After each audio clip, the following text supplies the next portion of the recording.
லைஃப்க்கு தேவையான முக்கியமான 3 விஷயம் பாத்துருவோமா? வாங்க. First one, success. நீ ஜெயிச்சிட்ட அப்படின்னா எவன் ஜெயிச்சான்னு பாக்குறதோட அவன் எப்படா ஜெயிச்சான்னு தான் பாப்பாங்க. சப்போஸ் நீ தோத்துட்ட அப்படின்னா அதுக்காக நீ 1008 காரணம் சொன்னாலும் காதுல கூட வாங்க மாட்டாங்க. ஏன்னா இங்க சக்சஸ் தான் இம்பார்ட்டன்ட். செகண்ட் ஒன், நீ ஜெயிச்சிட்ட அப்படின்னா யார வேணா கூட்டிட்டு வந்து இவங்களாலதான் நான் ஜெயிச்சேன்னு சொல்லலாம். யாரு வேணா என்னாலதான் அவங்க ஜெயிச்சாங்கன்னு சொல்லலாம். ஆனா தோத்துட்ட அப்படின்னா அதுக்கு யாரும் ரெஸ்பான்சிபிலிட்டி எடுத்துக்க மாட்டாங்க. பிகாஸ் உன் லைஃப்க்கு நீ மட்டும்தான் ரெஸ்பான்சிபிலிட்டி. Third one, time. டைமை நீ ப்ராப்பரா யூட்டிலைஸ் பண்ணினா அதை விட பெஸ்ட் ஃப்ரெண்டும் இல்ல.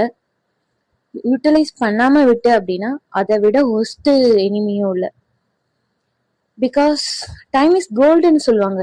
என்னை பொறுத்த வரைக்கும் டைமை டைமண்டா கூட மாற்ற முடியும். அதை நாம எப்படி யூட்டிலைஸ் பண்ணிக்கிறோம் அப்படின்றத பொறுத்து. So thank you to all. Bye.